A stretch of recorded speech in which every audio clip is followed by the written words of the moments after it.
The Chargers made it an emphasis to add weapons for Justin Herbert in the draft and free agency, but according to Pro Football Focus, they still have one of the worst groups in the league, which I think is preposterous.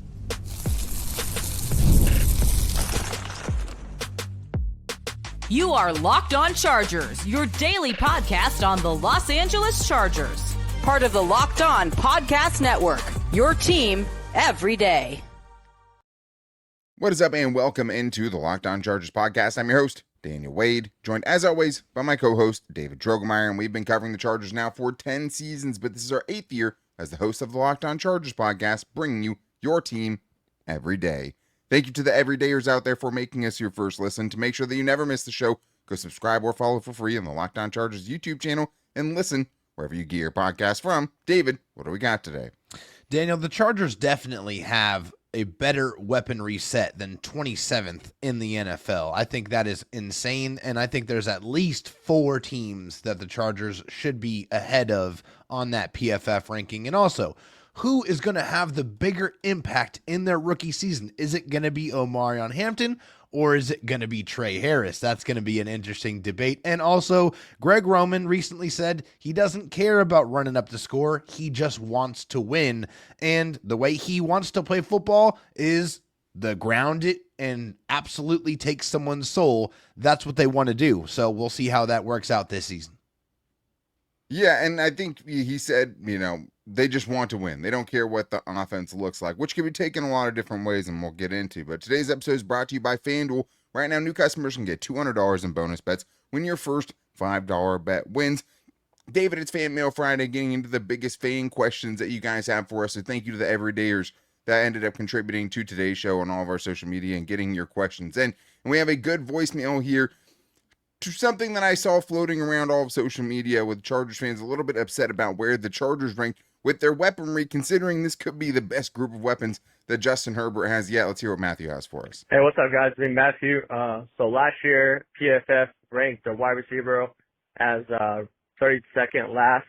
Now this year they're ranked 27th, and I believe they're behind the Raiders and the Broncos. I believe they're ahead of them. I really disagree with that. So I want you guys' reaction, see if that's true or not, and let me know what you guys think about that. Thank you guys both up.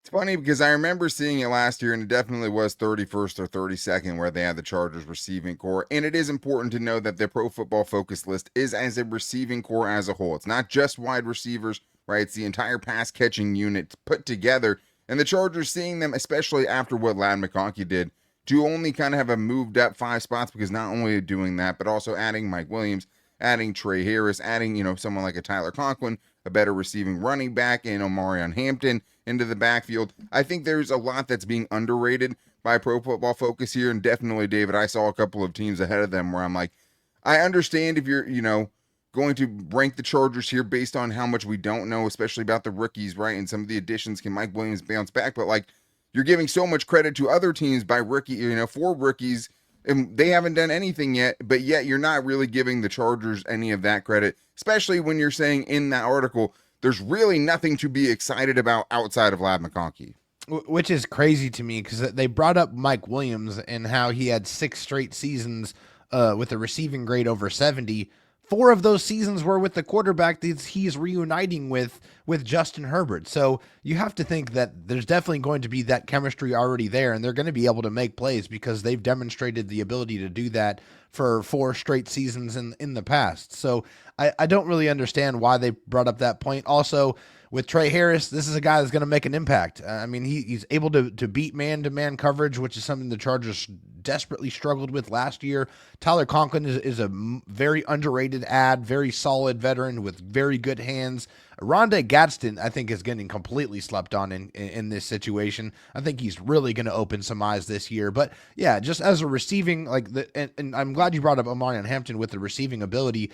The Chargers didn't really utilize any of that last year. That was really not a part of the offense. I think with Omarion Hampton joining that running back room, that's an outlet that can be tapped into. But I think across the board, when you look at the receivers, when you look at the running backs, when you look at the wide receivers, they're all exponentially better, and there's a lot of different ways that the Chargers can beat you in their receiving room. But they should be ahead of the Panthers, they should be ahead of the Raiders, they should be ahead of the Giants, and definitely should be ahead of the Saints. I mean, each one of those teams have basically one receiving threat that you have to really pay attention to. I think the Chargers at this point have at least 3 or 4 guys that you have to pay attention to, and that should absolutely have them supersede where those teams are on this list. I think the depth and not the top end talent is what's really hurting them on this list, because if you said the Chargers' top 2 receivers were Quentin Johnston, right, and Lad McConkey, it wouldn't rank very highly on a list of duos, and he's wide receiver 2 at the moment, right? You do need a lot of things to go your way, but I do think that you're really a couple of these guys breaking out away from kind of skyrocketing up a list like this. Because if Mike Williams does bounce back, it looks completely different. If Trey Harris can hit the ground running, it looks completely different. If you're getting something out of Aronde Gadsden, it looks different. And it brings us to this from Dirt the Nerd, who says, will the wide receiver core combination of size and speed be a challenge for opposing secondaries? And I think that's a good point to why the Chargers should be ranked higher on this, just because they have so many different kinds of weapons, and there's a reason why they went and got 5 new pass catchers, including Mike Williams and Trey Harris and Tyler Conklin and KLS and Aronde Gadsden, because of what they were missing in that room. And now skill set wise, they're not missing as many of those skill sets. And if you have someone that can work around what the strengths of these receivers are, you're going to have a pretty good group. Well, and I like the diversity of the skill sets that of the players that are in the room possess. I like the fact that you got a guy that can get open pretty much off the snap immediately with Lad McConkey and his ability to find soft spots in the zone. He's fantastic at that. And you have a run after catch receiver with Quentin Johnston. You get the ball in his hands. And the same thing with Darius Davis. Has that yards after catch ability with his speed and quickness. And then you have, just solid pass catchers with, Tyler Conklin in the middle, and also with Mike Williams being that jump ball type receiver. He's very, very reliable in those situations. You have receivers that can do a lot of different things, and that's going to be a nightmare for defenses to have to defend. You can't just key in on Lad McConkey and try to erase him and double team him. Now you have several other legitimate threats that you have to pay attention to and game plan for. Yeah, and that's not the only snub that happened this week when it involves the Chargers, because the ESPN NFL staff put out an article talking about the Chargers all-quarter century team, the best players in the NFL since the year 2000. And David, there's a couple of different Chargers you could have made an argument for, but there's no bigger indictment of this list than the fact that they have LaDainian Tomlinson, one of the greatest running backs of all time, somehow not one of the best running backs, or not one of the top 3 running backs since the year 2000. That's the absolute worst thing I've ever seen or read in my entire life. I understand the argument behind it is that according to DVOA, LaDainian Tomlinson didn't measure up quite as well as Priest Holmes did in a very small vacuum of time. And I just don't think that's the right way to be able to look at that when you consider that LT had 8 straight seasons over 1,000 rushing yards, including 5 over 1,400. Also has a record that still stands today and probably will never be broken when he scored 31 touchdowns in a single season. LT was a very rare running back. I mean, he could do it all. He could run with the ball, throw with the ball, catch with the ball. He could do absolutely everything. He could make you miss with speed, power, agility. His bag of tricks was very, very deep, and he utilized them all to incredible effectiveness. And oh, by the way, he's a Hall of Famer. What are we even doing here? Comparing him to Priest Holmes, who, with all due respect, will not join him in the Hall of Fame. We're just talking about 2 different levels of players here, and I just don't understand any logic that suggests otherwise. Yeah, I totally understand your points there, and I think he absolutely should have made the list. Priest Holmes does feel like the one that's the most egregious on it. But, I mean, let's be honest. Like, even with what Derrick Henry's been able to do, even with what Christian McCaffrey's been able to do, who are the other 2 of the 3 running backs on this list, like, those guys aren't for sure bona fide first ballot Hall of Famers. LaDainian Tomlinson was, and he's the only guy on this list that won MVP as the best player in the entire league. So I think when you're looking at the longevity of what he was able to do, how many crazy seasons that he was able to put together in a small amount of time, plus his peak season being maybe the best running back season we've ever seen in 2006. We were talking about the peak and the longevity, I just don't know how he misses this list. I mean, the dude has 4 separate 1,600 plus rushing yard seasons, 3 different seasons with 2,100 plus scrimmage yards, and 5 straight seasons of 17 or more touchdowns. The rest of those guys combined, not in a row, have 7 in their entire careers put together. So I just don't understand it. The more touchdowns than anyone else on this list, disrespectful to even mention him for a practice squad, but going 1,815 rushing yards, 2,370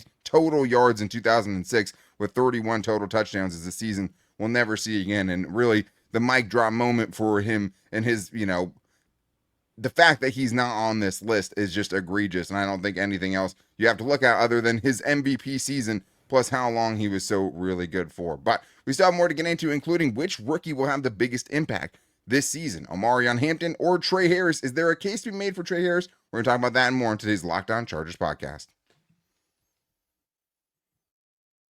The NBA Finals are in full swing, and every night delivers highlight-worthy performances, major momentum shifts, and can't-miss moments. Whether it's a game-winning shot or a breakout player, there's never been a better time to get in on the action. And right now, we still have the NBA playoffs going because the Pacers have forced a Game 7, and they are 8.5-point underdogs to the Thunder in the Game 7 at home. And Thunder have been really good at home, but the Pacers have got a game there in Game 1. It should be... right when you count the Pacers out, they've always kind of done something crazy during this playoff run. Will they stand a chance right now? 8.5-point underdogs to the Thunder. Can they keep it close in that game? Because the only thing better than Game 7, which is the best 2 words in sports, is being able to have action on Game 7 and all of that but brings to the table. But the only place to do it is at FanDuel. And if you're new to FanDuel, it's a perfect time to sign up. Head to FanDuel.com and place your first $5 bet. If it wins, you'll get $200 in bonus bets. Make every moment more with FanDuel, official sports betting partner of the NBA. Dave, let's continue this Fan Mail Friday with one of our favorites, Athir, calling in with the question because he thinks it's actually Trey Harris that could have the biggest impact in 2025, not Omarion Hampton. Let's hear what he has to say for us this week. Daniel, David, this is Athir. Question. Who needs to have the biggest impact on offense this year? Trey Harris or Omarion Hampton? I'm going with Trey Harris because Justin Herbert desperately needs someone other than aside McConkey. I know he is wide receiver too. You don't believe it, and I don't care, but I still love you. Thank you. I think it's a good question depending on how you're looking at it, because I do think that there's a lot of people that would just assume, okay, well, it has to be Omarion Hampton. I think that's probably the more likely scenario to happen, David, just as someone, obviously as a first round pick, but in a Chargers running game that has struggled and is kind of desperate for him to be able to kind of revive it. I think it is for me, for sure. Considering what the Chargers rushing output was last year, the Chargers had 7 games under 100 rushing yards, including 4 under 65. Even lower than that, 61. 4 games under 61 rushing yards. And in an offense built by Greg Roman and Jim Harbaugh that's really designed and predicated on success in the running game, it was a really, really difficult endeavor for them. And it showed in all of the times where they just had these spells of 3 and outs and so many drives that were very, very empty. And it really played a big factor on the output that they were able to provide. So I think when you insert Omarion Hampton, a guy who has been rock steady the last couple of seasons in college football with big, big seasons, 1,500 rushing yards, 15 touchdowns. If that translates even, 85%, it's going to make such an unbelievable difference for the Chargers offense. They'll be able to control the down and distance. They'll be able to help salt games away. And that play action game that was actually a highlight of their offense last year will be that much more dangerous. So in my opinion, and also, he's going to factor in the passing game that we talked about earlier in the show as well. So I just think, to me, it's Omarion Hampton for sure. I think the thing that it really will come down to is kind of what the split is, because the thing is if Najee Harris really is going to be a big part of what this offense is going to be, and if he's also good, I think the answer could be Trey Harris, because the thing is like, if the Chargers didn't have Omarion Hampton and Najee Harris had a good season, and he's been a good running back since he's been in the league, but Trey Harris has a Ladd McConkey type season, and now you also have Ladd McConkey plus a good running back that has helped, bring back your run game to some degree, I do think there's an argument to be made for Trey Harris because this is the thing. If you actually have a dude, which Mike Williams could be this guy, we don't know. KLS, we'll see what he brings to the table. It's hard to say. But if you have Trey Harris on the outside, right, that can actually win those one-on-one matchups, that can be a big-time outside of the hashes receiver for you, not only does it open up things for guys like Rondé Gadsden or Ladd McConkey in the middle of the field, which right now you don't have to respect anything on the outside. You can pretty much lean all of your coverage at Ladd McConkey, and why wouldn't you, right? Because no one else could beat you before.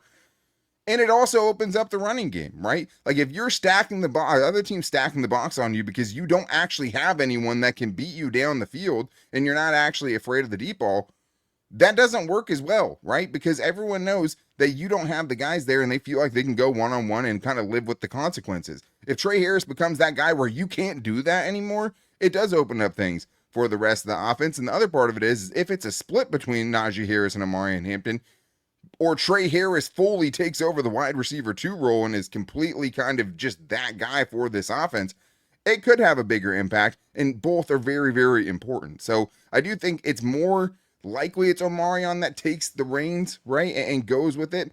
But I do think there is an argument for Trey Harris as well, but I do think it's going to come down to this from Jordan Dage, who says, are we going to see a split backfield with Najee Harris and Omarion Hampton out there? So, David, if you're saying it's Omarion, do you think this is a room that he completely kind of takes over?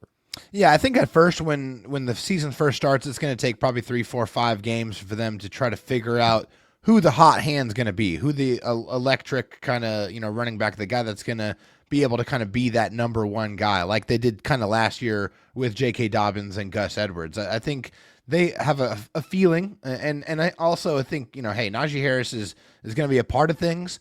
But to me, Omarion's just more explosive, and I think he's the guy that's going to be able to create more of those explosive runs. And hey, I mean, Najee Harris and what he brings to the table is still going to be effective because he's going to be able to bring that physicality and grind things out. That's definitely going to be a part of how they want to play football here with the Chargers. But Omarion Hampton and his ability to really kind of take it the distance and really kind of be that kind of guy that's a home run threat, I think eventually that's going to, lean more in his direction. So I think at first it will start out as a split, but eventually it's going to go leaning more towards Omarion.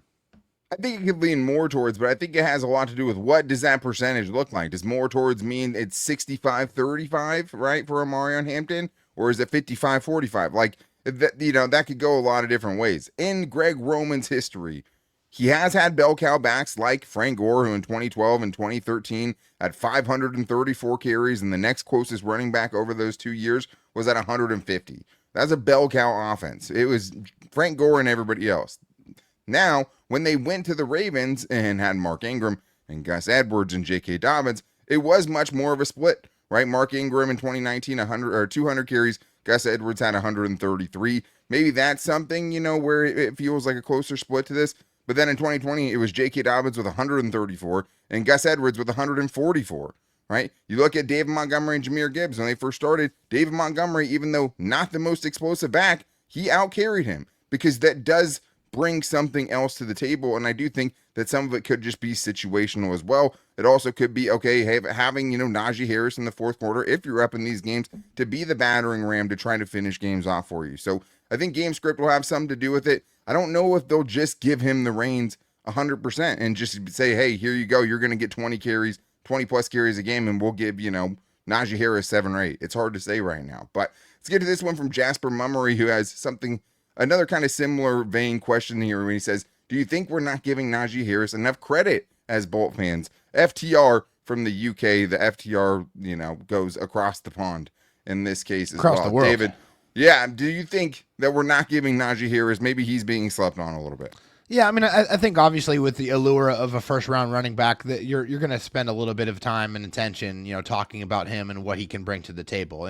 But I don't think that discounts, what Najee brings to the table and what he offers as well, because I think he represents how Jim Harbaugh and Greg Roman want to play football, that physical nature. And what he brings is, hey, I'm going to get those tough yards. I'm going to be available. So he embodies the way that the Chargers want to play football. And hey, you can't just say you're a physical team. You have to bring in physical type of players that help you take that vision from the paper onto the screen, right? That's what you have to do. And so this is a move that, it ties that together, that showcases that. So I think with Najee, he's still going to be very important. I think he's going to be a guy that's going to help you batter the defense and beat them up and, really, bring them down to where they want to just quit. That's the type of running back he is. And he did it to the Chargers last year when the Chargers played them. So the Chargers know firsthand exactly what he brings to the table and how he can affect a game. Yeah, I mean, I think the part of this is that everyone at this point kind of knows what Najee Harris is, whereas Omarion Hampton is this rookie that has endless possibilities. So it's easier to get kind of more hyped about it. But I do think that Najee's been solid his entire career.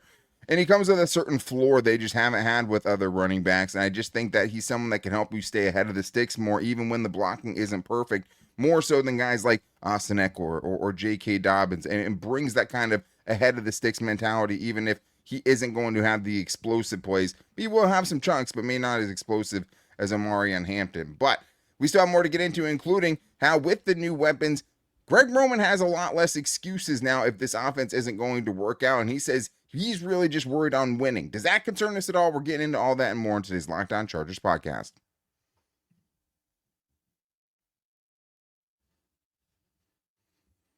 We still have more great stuff from the everydayers, and thank you to all who contributed on today's show and who are checking us out today. Thank you for making us your first listen. As always, if you need a second listen, make sure to check out the Locked On NFL Scouting Show, where they can keep you up to date with everything going on around the NFL with Kyle Krabs and Joe Marino, not just the Chargers, and keep you the most informed NFL fan this offseason on YouTube and wherever you get your podcast from. We have another voicemail here, David, this time from Nick Petrilli, who heard Greg Roman make a comment that really rubbed him the wrong way, and he's a guy that's going to have to kind of walk on eggshells a little bit with the frustrations the fan base had for him last season. Hey guys, Nick Petrilli here, tuning in. Hopefully you heard the interview Matt Money Smith had with Greg Roman. One of Greg Roman's statements really caught my attention. He said his philosophy as an offensive coordinator is to win games. He doesn't care about putting up godly amount of points. I just don't really understand that philosophy, and I want to know if you're buying or selling his statement. Why would you not want to score as much as possible? Scoring 25 a game should net you victories, period. Amen. Maybe you can explain what he meant by that or give it some context. Or maybe you were baffled as I was. Bolt up. Love you guys. Thank you. So shout out to, Matt Money Smith, the recurring guest on the show. We've had him a couple times. He was awesome. I heard the interview. I went back and listened to it for this question. I think, well, so this is the quote, right? The quote is this. To me, number one, I'm going to look at winning. Winning is the stat I am chasing. People don't judge offensive coordinators generally off of winning. I do. And I don't care. My job is to help my team win. So I don't think it was about not wanting to put up points. I don't really think that's what it was about. I think that what he's saying is like, to him, winning doesn't look like running up the score. If you're up 20, you don't necessarily need to air it out, right? You can have a 15-play drive where you're just kind of grounding the game into the dirt and just not giving them any breath or being able to breathe at all. I think the problem is, David, is just like, this offense wasn't that, though, right? Like, it wasn't able to effectively just continue to put teams away at the end of games and run effectively even when the other team knew it was happening. Because in the same interview, he also said, hey, we have Justin Herbert, so we're going to throw the ball a lot. And if you can give him a good running game and you can bring that physical element, now it's checkmate, because what do you try to take away? Yeah. So I'm not super worried about this comment in particular. To me, what I'm most worried about is the effectiveness and consistency of the run game, right? And also being able to score points in big moments, because my biggest gripe with this offense last year was in big moments, some of the play calling was just so head-scratching and questionable that's really what I want to see improve, especially now that he has more to work with. Yeah, I mean, I think in his first season as offensive coordinator, he had to kind of figure out what he had and how the best way he could utilize the talent that was available to him, and also trying to tailor an offense for a quarterback that had 2 bum ankles for the majority of the season. So we also have to kind of keep that context in mind when we're evaluating how he performed as offensive coordinator. And we're also not Greg Roman stands, right? Definitely not. This is not coming from the Greg Roman defense team, I promise you. It's definitely not. It's just trying to add some context to the situation so we can kind of see it from every angle here. But for Greg Roman, we know what he has to bring to the table, right? I mean, now that he was able to, have this offseason to where he said, hey, I need this guy, I need this guy, I need this guy. Okay, well, here you go, Greg. I gave you all of these items, all of these players, all these types of improvements. Now it's up to you to showcase that the full kind of Greg Roman experience can showcase itself and be effective in the NFL. And that means authoring a top 10 rushing attack, because that's what you've done every single year except for the last season. So that has to happen for sure. Scoring points and being more consistent has to happen. But the way he wants to win, the way Jim Harbaugh wants to play football, right? They want to put together these 10, 12, 15 play drives that beat the opponent down and end in touchdowns. He said, I don't care if I have to run it 100 times or if I have to pass it 100 times. It's all about winning the football game. And I'm in agreement with that, but I also need to see a more consistent, balanced football attack from the beginning of the game all the way to the end. And I think that will show us some improvement, along with what you said about being just better at play calling in the big moments. And I think it's about evolution too, man. Like, you can't be stuck in your ways. You have to be able to key diagnose all the things that kept you from being a good offense last year and not just blame it on the lack of personnel, even if that was a big part of what contributed to it. It's how do you evolve? How do you change things? How do you keep up in this league that's ever evolving with defenses who are always catching up? It can't be obvious. And in those big moments, you need great late game execution. And the Chargers haven't had that as a team, not just Justin Herbert, for multiple seasons in a row now, where the protection breaks down. They don't look like they know what they're doing. They don't feel like a threat when things are dangerous late. But I mean, we've seen Greg Roman have top offenses. In 2019, he had the best offense in the league with Lamar Jackson as his quarterback, right? They were number one. The next year, they were top 7. In the years with Alex Smith and Colin Kaepernick, not guys who were Hall of Fame quarterbacks or Hall of Fame talented quarterbacks, they were 11th in points per game, like multiple seasons in a row. He's had good, top 10 offenses in the league. It went downhill in 2021 and 2022 with the Ravens, but in those last 2 years where they really underperformed, Lamar Jackson missed 5 games in each of those seasons. So it's really hard to kind of take that and really know how much you should put into it. But people have had their frustrations with Greg Roman before, including us, but I don't think it's that he doesn't want to, put points on the board. I don't think that's what the issue is. But one thing they didn't really get him a ton of was improvements on the offensive line. It's one big one literally in Mekhi Becton, but they do have Zion Johnson playing at a different position. Will the light bulb moment finally happen? Hey, fellas, appreciate what you guys do. I know you guys work hard during the off season, get these shows on. Thanks. Appreciate it. All of us out here do. For a while now, a couple years, we've heard that Zion Johnson is big, smart, athletic.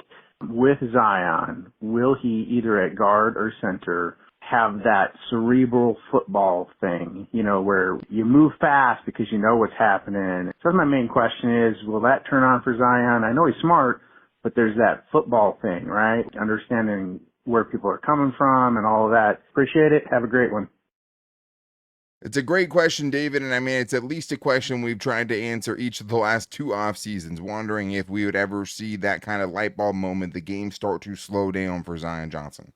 Well, I think this is the coaching staff saying, hey, we're going to give Zion Johnson an opportunity to find that light bulb moment at a position we feel like his physical traits and his gifts are more meant for, which is what we've been hearing from the coaching staff pretty much all off season. Zion Johnson is a center. He has all of the traits, all of the characteristics to be a high quality center.